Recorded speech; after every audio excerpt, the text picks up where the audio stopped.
नमस्कार। सरोकार टेलिभिजनको कार्यक्रम सरोकार विशेषमा यहाँहरूलाई स्वागत छ। म दिलीप थापा मगर। सबै विषय विशेष हुँदैनन्। सामाजिक, राजनीतिक, आर्थिक र समग्र मानव जातिको हितको निम्ति गरिने हरेक विषय विशेष हुन्छन्।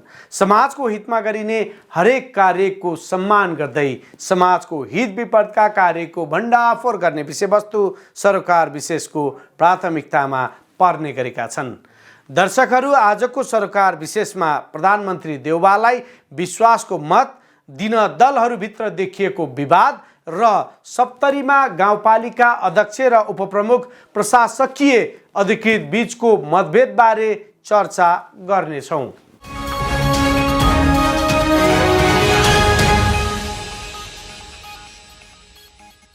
दुई हजार 78 साल साउन 3 गते पुनर्स्थापित प्रतिनिधि सभाको पहिलो बैठक मात्र होइन, प्रधानमन्त्री शेरबहादुर देउवाले विश्वासको मत लिने दिन पनि हो।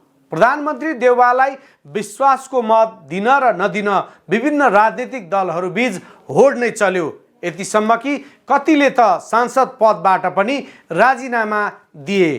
कति राजनीतिक दलहरूबीच बैठकमै भनाभन समेत भयो। कति नेताहरू आफ्नै पार्टीको बैठकलाई बहिष्कार गर्दै हिँडेका थिए।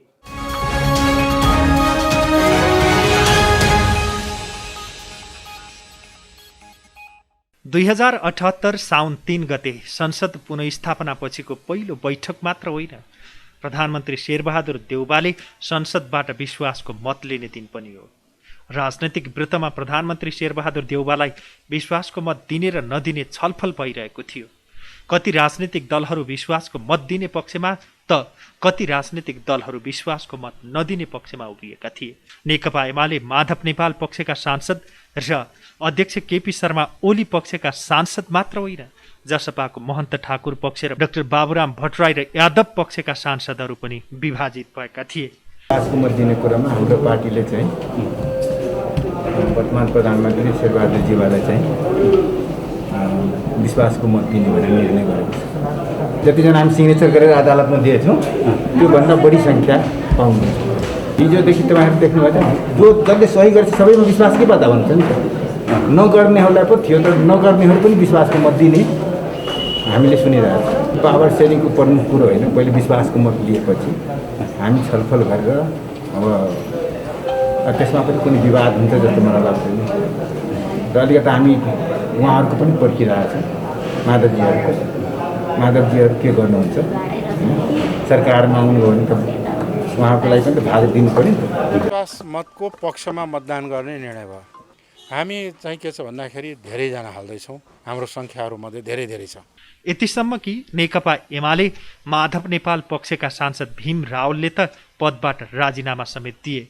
एमाले विवाद समाधानका लागि क्रियाशील रावलले आइतबार सांसद पदबाट राजीनामा दिए।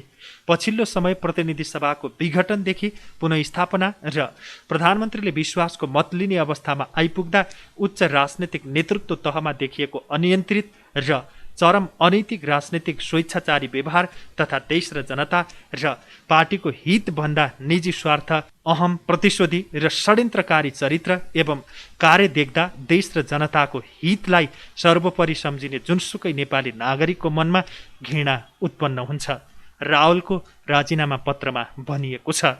यस्तो स्थितिमा अनैतिक राजनीति तथा देश र जनता विरोधी राजनीतिक अभ्यासको मतियार हुनुभन्दा त्यसबाट अलग हुनु श्रेयकर भएकाले उक्त प्रकारको दूषित खेलबाट आफूलाई अलग गर्दै प्रतिनिधि सभाको सदस्य पदबाट राजीनामा दिएको छु, रावलले भनेका छन्। मेरो राजीनामाको विवरण मेरो राजीनामाको विवरण यस प्रकार छ। जोडिसकेको छ भन्छ होइन। सुन्नु सम्मान्य सभामुखज्यू,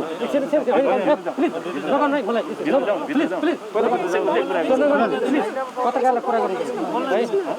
सम्मान्य सभामुखज्यू, प्रतिनिधि सभा सिंहदरबार काठमाडौँ, विषय राजीनामा। महोदय, झन्डै आधा शताब्दी लामो राजनीतिक जीवनमा मैले अनेकौँ राजनीतिक आरोह अवरोध तथा घात प्रतिघात बेहोरेको छु र तिनको सामना गरेको छु। यो सबै मैले मातृभूमि नेपालको स्वाधीनता, स्वतन्त्रता, अखण्डता, स्वाभिमान तथा नेपाली जनताको अधिकार र समृद्धिको लागि गरेको थिएँ। राजनीति र त्यसका सबै संयन्त्रहरू राष्ट्रिय हित, स्वाधीनता, स्वाभिमान र जनताको सुख समृद्धिमा समर्पित हुने विश्वास गरेको थिएँ। तर राजनीतिक नेतृत्वबाट त्यस विपरीतका काम हुँदै देश र जनतालाई अनेकौँ पीडा र अनिश्चयको दिशातर्फ धकेल्ने कृत्य हुँदै गए। फलस्वरूप आज नेपाल र नेपालीहरूको शिर निहुर्दै गएको छ। अझ केही समय यता राजनीतिक वृत्तको नेतृत्व तहमा देखेको चरम सत्ता र पदलिप्सा विधि पद्धतिलाई आफ्नो कुत्सित एवं निहित स्वार्थका लागि मिच्दै अत्यन्त स्वेच्छाचारी निरङ्कुश किसिमले काम गर्ने अनैतिक चरित्रको घृणित अभ्यास भइरहेको देख्दा कुनै पनि सच्चा देशभक्त लोकतन्त्र प्रेमी नेपालीको मन रुन्छ। यस्ता विकृत तथा देश र जनताको हित विपरीतका क्रियाकलापका विरुद्ध जुझ्दै तिनलाई रोक्नुको लागि जनप्रतिनिधि एवं राजनीतिक कर्मीको हैसियतले मैले अधिकतम प्रयत्न पनि गरेँ। तर पछिल्लो समय प्रतिनिधि सभाको विघटनदेखि पुनर्स्थापना र प्रधानमन्त्रीले विश्वासको मत लिने अवस्थासम्म आइपुग्दा उच्च राजनीतिक नेतृत्व तहमा देखिएको अनियन्त्रित र चरम अनैतिक राजनीति, स्वेच्छाचारी व्यवहार तथा देश, जनता र पार्टीको हितभन्दा निजी स्वार्थ, अहम, प्रतिशोधी र षड्यन्त्रकारी चरित्र एवं कार्य देख्दा देश र जनताको हितलाई सर्वोपरि सम्झने जुनसुकै नेपाली नागरिकको मनमा घृणा उत्पन्न हुन्छ। यस्तो स्थितिमा अनैतिक राजनीति तथा देश र जनविरोधी राजनीतिक अभ्यासको मतियार हुनुभन्दा त्यसबाट अलग हुनु श्रेष्ठकर भएकोले उक्त प्रकारको दूषित खेलबाट आफूलाई अलग गर्दै प्रतिनिधि सभाको सदस्य पदबाट राजीनामा दिएको छु। भीमबहादुर रावल, सदस्य, प्रतिनिधि सभा, अछाम, निर्वाचन क्षेत्र नम्बर 1। धन्यवाद। यो समस्याको समाधान हो त? सर्वोच्चको प्रमादेशपछि प्रधानमन्त्री बनेका देउबाले 1 महिनाभित्र विश्वासको मत लिनुपर्ने संवैधानिक प्रावधान भए पनि उनले आइतबार नै विश्वासको मत लिने तयारी गरे। उनले विश्वासको मत पाउन प्रस्तावका पक्षमा 136 मत आवश्यकता पर्छ। त्यसका लागि कङ्ग्रेसका 63 मध्ये 61 जनाले मत दिन पाउने, त्यसै गरी नेकपा माओवादी केन्द्रका 53 सांसद मध्ये 4 जना बर्खास्त भएका थिए। नेकपा एमालेमै रहेकाले माओवादी केन्द्रका 4 सांसद टोपबहादुर रायमाझी, प्रभु शाह, लेखराज भट्ट र गौरीशङ्कर चौधरीलाई माओवादीले बर्खास्त गरेको थियो। स्वतन्त्र रूपमा जितेका 1 सांसद छक्कबहादुर लामा पनि अहिले माओवादी केन्द्रमै रहेकाले 49 जनाले मत दिन पाउने अवस्था थियो।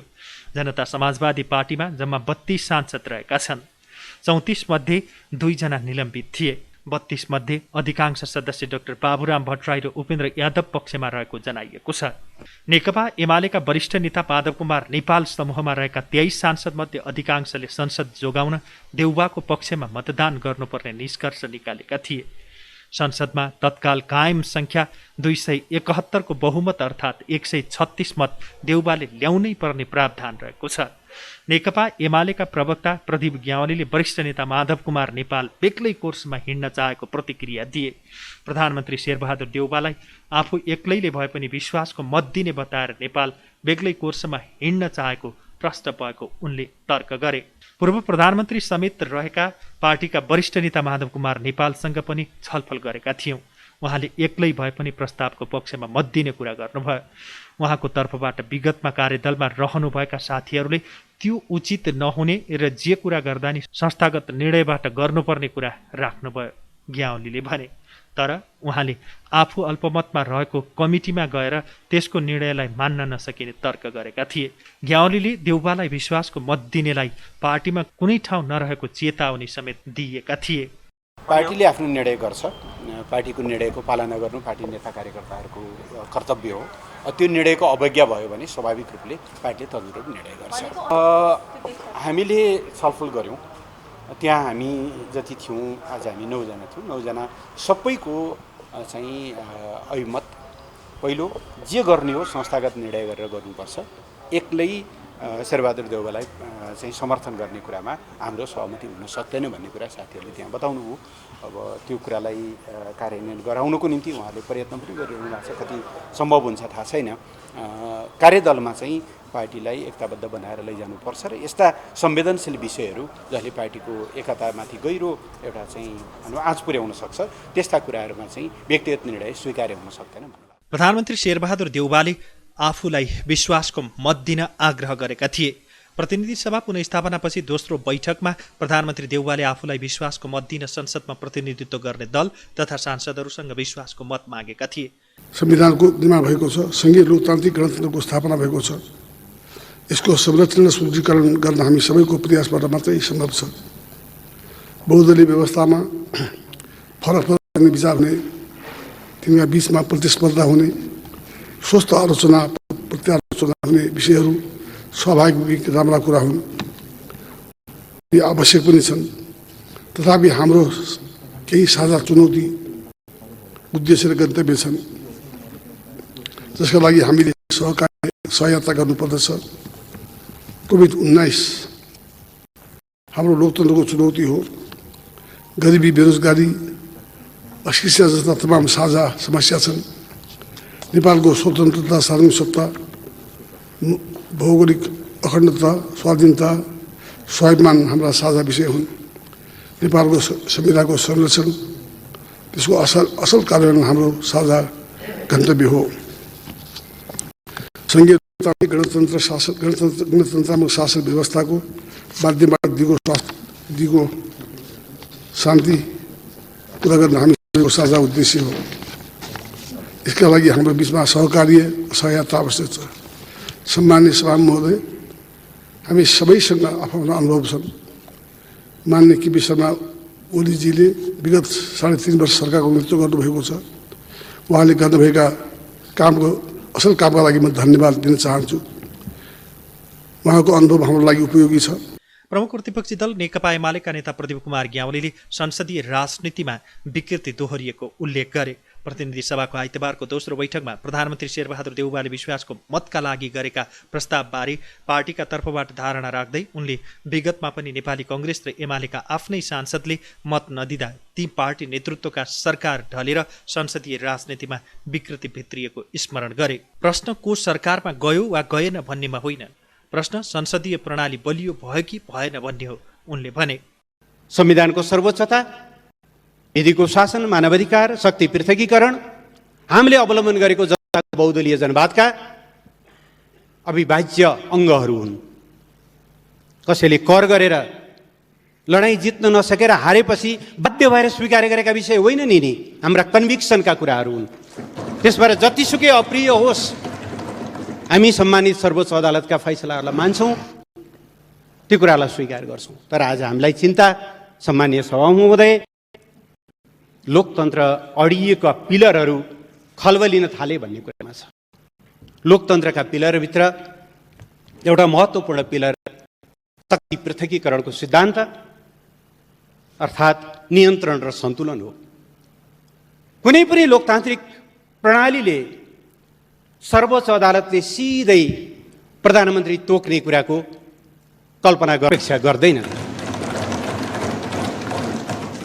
आज हामी यो विषय राष्ट्रिय राजनीतिमा छिराइरहेका छौँ। धन्यवाद पनि सम्मानीय प्रधानमन्त्रीले दिनुभयो। मलाई एउटा याद भयो, सम्मानीय सभा महोदय, घरिघरि म इतिहासतिर पनि फर्किनेछु। 2061 साल जेठमा होला सम्भवतः, सम्मानीय प्रधानमन्त्री शेरबहादुर देउवा राजाबाट प्रधानमन्त्री नियुक्त हुनुभयो। त्योभन्दा अगाडि 59 असोजमा उहाँलाई बर्खास्त गरिएको थियो। त्यति बेला उहाँले भनेको कुरा म सम्झिन्छु, मैले आज श्री 5बाट न्याय पाएँ। श्री 5ले दिनुभएको त्यो न्याय माघ 19मा कहाँ गयो हामी सबैलाई थाहा छ। आज इतिहास 5 जना श्रीमानबाट माननीय शेरबहादुर देउवा प्रधानमन्त्री नियुक्त हुनुभएको छ। उति बेला श्री 5, अहिले श्रीमान 5। हाम्रो चिन्ता प्रणालीप्रति हो सभा महोदय। ल एकछिनको निम्ति मानिलिउँ प्रतिनिधि सभा विघटन गलतै थियो भन्ने हो भने पनि अदालतले सर्लक्क भकुण्डो ल्याएर ल खेलाडी तिमीहरू नै हो, सत्ता र प्रतिपक्ष, फल्नाले फाउल गर्यो, ल तिमीहरू आफै यहाँबाट जहाँबाट फाउल भएको थियो त्यहीँ। अस्ति भर्खरै हामीले युरो कप देख्यौँ, कोपा अमेरिका देख्यौँ। रेफ्रीले के गरे, जहाँ फाउल भयो त्यहाँ सानो पाउडर छरेर मार्क लगाएर बल त्यहीँ लगेर त्यहीँबाट फ्री किक दिनुपर्ने हो कि के दिनुपर्ने हो, त्यहीँ पेनाल्टी दिनुपर्ने हो, त्यहीँबाट दिएको होइन र।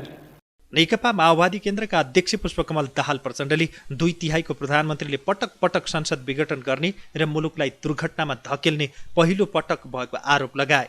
2/3 प्रधानमन्त्रीले पटक पटक संसद विघटन गर्ने र मुलुकलाई दुर्घटनामा धकेल्ने यो पहिलो पटक हो। उनले भने यस्तो दुर्दशा यति छिटो देख्नुपर्ने भए किन गठबन्धन र किन पार्टी एकताको प्रस्ताव राख्थे होला। यो बीचका घटनाक्रम उचित लागेका छैनन्। उनले भने देउबाको समर्थन जनाउँदै दाहालले प्रधानमन्त्री नियुक्ति प्रक्रियाभित्र केही अस्वाभाविक परिघटना भएको उल्लेख गरेका थिए। चरम महत्वाकांक्षा, छल कपट जाल झेल भन्ने एउटा गर्ने अर्को, त्यसको साक्षी हामी हुँदैन थियौँ भने त यो देशमा उहाँले चाहिँ उल्टा पाल्टा सुल्टा कुरा गर्दैन होला होला भन्थे होला। तर हामी यहाँ जिउँदैछौँ र उपस्थित छौँ क्या, यहीँ चल्दैन, त्यस्ता झुटा कुरा चल्दैन। अब त नेपाली जनताले राम्रो बुझेको छ, भ्रष्टाचार गर्दिन, गर्न पनि दिन्न।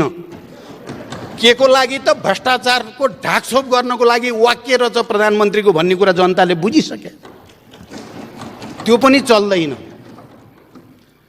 लोकतन्त्रको कुरा, म अरू कुरा लामो व्याख्यातिर जान बिल्कुल चाहेको छैन सभामुख महोदय। लोकतन्त्रको कुरा गर्दा पहिलोचोटि संसद विघटन गर्दा उहाँले भनेको कुरा के हो त? केपीजीले भनेको कुरा के थियो भने पार्टीभित्र मलाई काम गर्न दिएन त्यसकारण विघटन गरे। सबैले सुन्नु भएको छ, पार्टीभित्र काम गर्न नदिएको हुनाले संसद विघटन गर्न पाइन्छ। तपाईँ हामी सबैले स्वीकारेको कुरा के हो भने प्रतिनिधि सभा अथवा यो संसद भनेको जनताको सार्वभौम अधिकारको उपभोग गर्ने सर्वोच्च संस्था हो। पार्टीभित्र विवाद मिलाउन नसकेको कारणले संसदलाई भिक्टिम गर्न पाइन्छ। कुन चाहिँ लोकतन्त्र हो यो? कुन चाहिँ लोकतान्त्रिक संस्कार हो यो? पार्टीभित्र विवाद हुँदा पार्टीको मेजोरिटीलाई स्वीकार गर्न नसक्ने, मेजोरिटीलाई जबरजस्ती सत्ताको बलमा त्यसलाई खिच्न खोज्ने चाहिँ कुन चाहिँ लोकतान्त्रिक संस्कार हो? त्यो पनि छोडिदिउँ। संसद अघि मान्य गेवालीजीले भनेको कुरातिरै म थोरै मात्रै जान चाहन्छु। उहाँले विगतको थुप्रै अनुभव बताउनु भयो। पहिलो कुरा त यो संविधान 46 साल पछिका बनेका तमाम सरकारहरू भएको प्रतिनिधि सभाको विघटन र मध्यावधिको प्रक्रिया भन्दा बिल्कुल फरक चिज हो भन्ने कुरा स्मरण गर्न म सबैलाई अनुरोध गर्न चाहन्छु। यो शान्ति सम्झौता पछिको ठुलो ऐतिहासिक राजनीतिक परिवर्तन पछिको सङ्घीय लोकतान्त्रिक गणतन्त्र अन्तर्गतको, राजतन्त्र अन्तर्गतको होइन। त्यो संविधान हो भन्ने कुरा किन बिर्सिन खोजिँदैछ? पहिलाका तिता मिठा अनुभवहरू, राजतन्त्र कालका राजा महाराजाहरूले गरेका, उनीहरूले गरेका प्रधानमन्त्रीका नियुक्ति आदि इत्यादि सबैसँग शान्ति सम्झौतापछि सङ्घीय लोकतान्त्रिक गणतन्त्रपछि संविधान सभापछि बनेको संविधानको जस्ताको तस्तै तुलना हुनै सक्दैन। यो अर्कै चिज हो। म त्यतापट्टि पनि लामो व्याख्या गर्न चाहन्न। म के भन्न चाहन्छु भने माओवादी पार्टी र 7 राजनीतिक दल जसको नेतृत्व गिरिजाप्रसाद कोइरालाले गर्नुभएको थियो, बीचमा शान्ति सम्झौता भएर एउटा नयाँ पोलिटिकल कोर्स यो देशमा अगाडि बढ्यो र त्यो नयाँ राजनैतिक कोर्स अन्तर्गत संविधान सभा र सङ्घीय लोकतान्त्रिक गणतन्त्र भएको हो।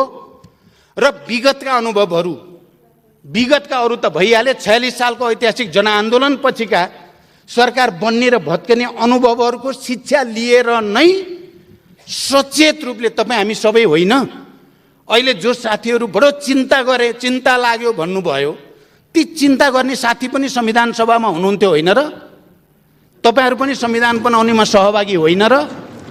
76 को धारा 76 को उपधारा 5 अब फेरि पटक पटक प्रधानमन्त्रीलाई सनक छुट्यो भने, इच्छा जाग्यो भने या अप्ठ्यारो पर्यो भने खुरुक्क संसद विघटन गर्ने यो प्रावधान चाहिँ राख्न हुँदैन भनेर कयौँ दिन बहस गरेर राखिएको 76(5) होइन।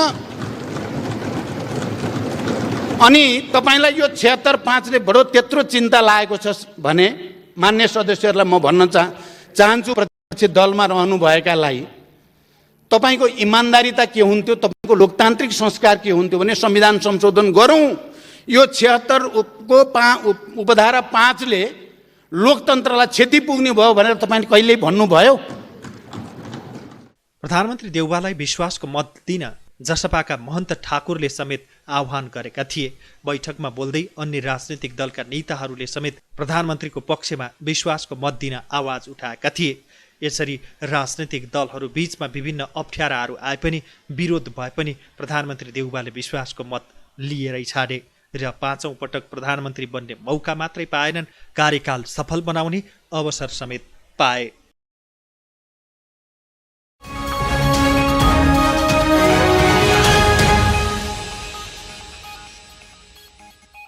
एउटा विवादले यतिसम्म हुन्छ भन्ने कुरा सप्तरीको तिरहुत गाउँपालिकाले देखाइदिएको छ।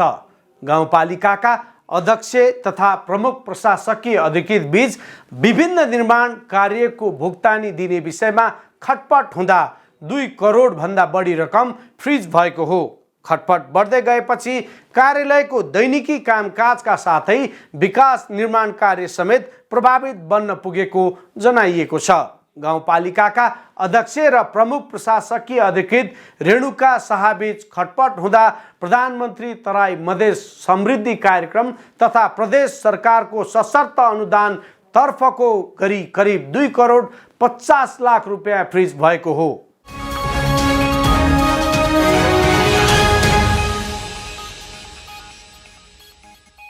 गाउँपालिका अध्यक्ष तथा प्रमुख प्रशासकीय अधिकृत बीच विभिन्न निर्माण कार्यको भुक्तानी दिने विषयमा खटपट हुँदा सप्तरीको तिरहुत गाउँपालिकाको 2 करोड भन्दा बढी रकम फ्रिज भएको छ।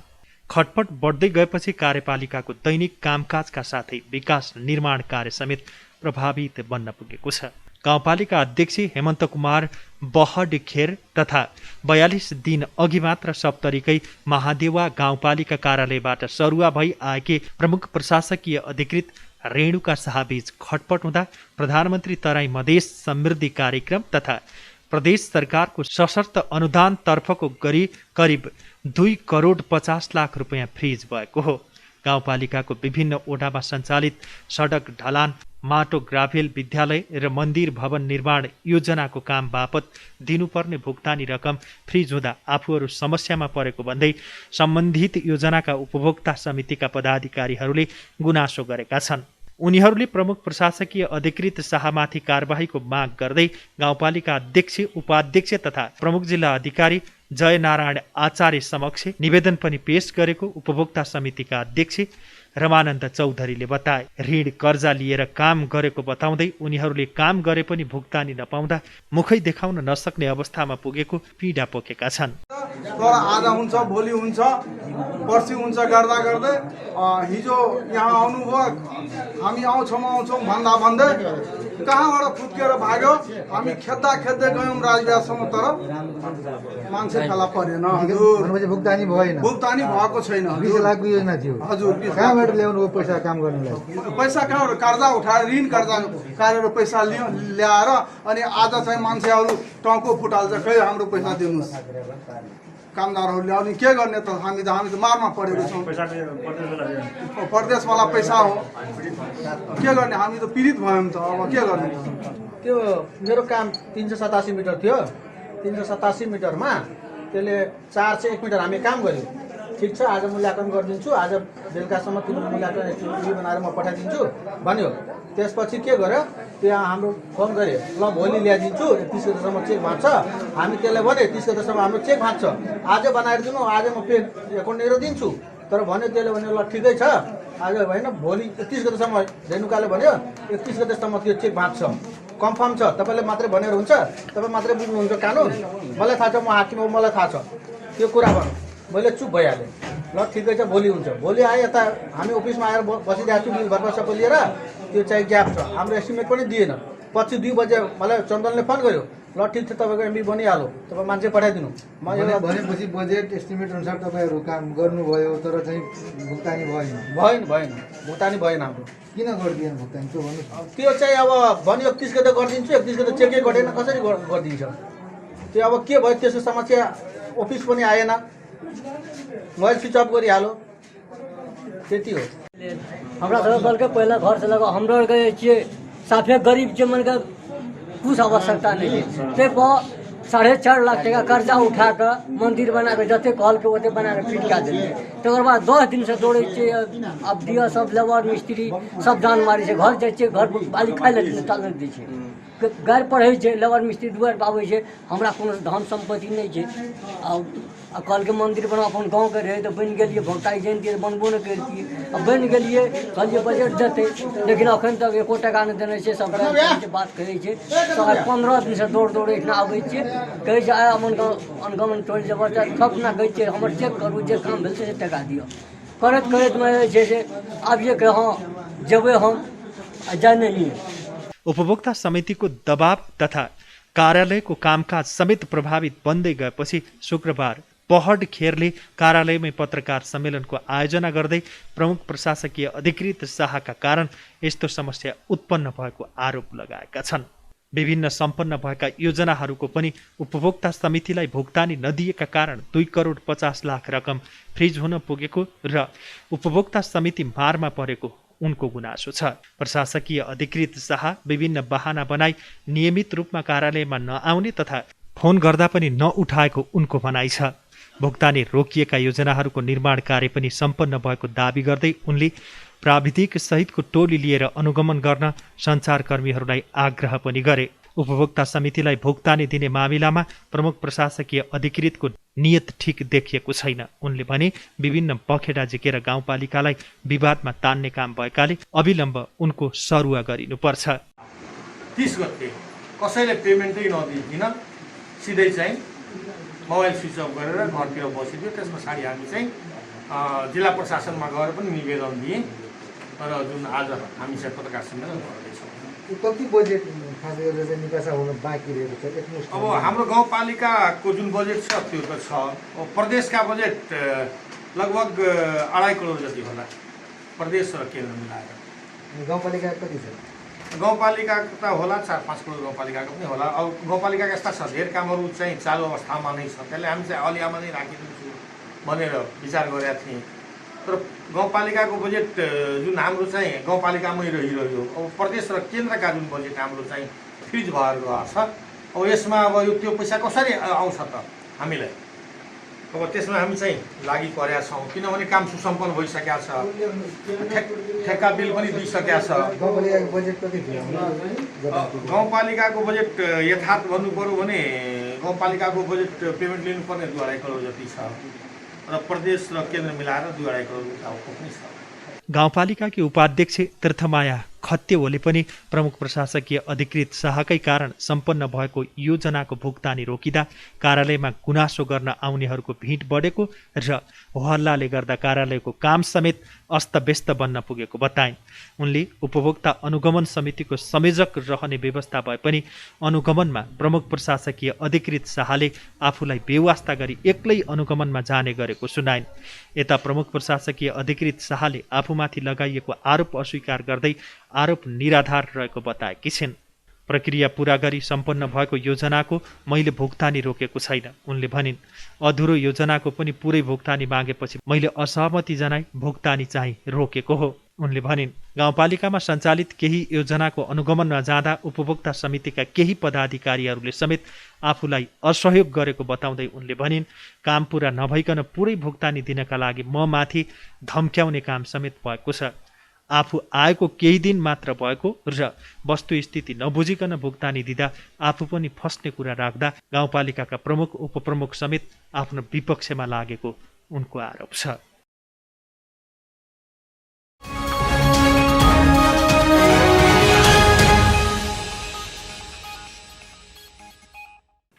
दर्शकहरू, आज हामीले सरोकार विशेषमा प्रधानमन्त्री देउबालाई विश्वासको मत दिन दलहरू भित्र देखिएको विवाद र सप्तरीमा गाउँपालिकाका अध्यक्ष र प्रमुख प्रशासकीय अधिकृत बीचको मतभेदबारे तयार पारिएको सरोकार विशेष प्रस्तुत गर्यौं।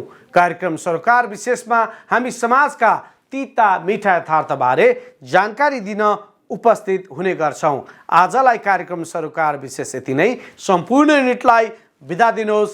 हेर्दै गर्नुहोला सरोकार टेलिभिजन।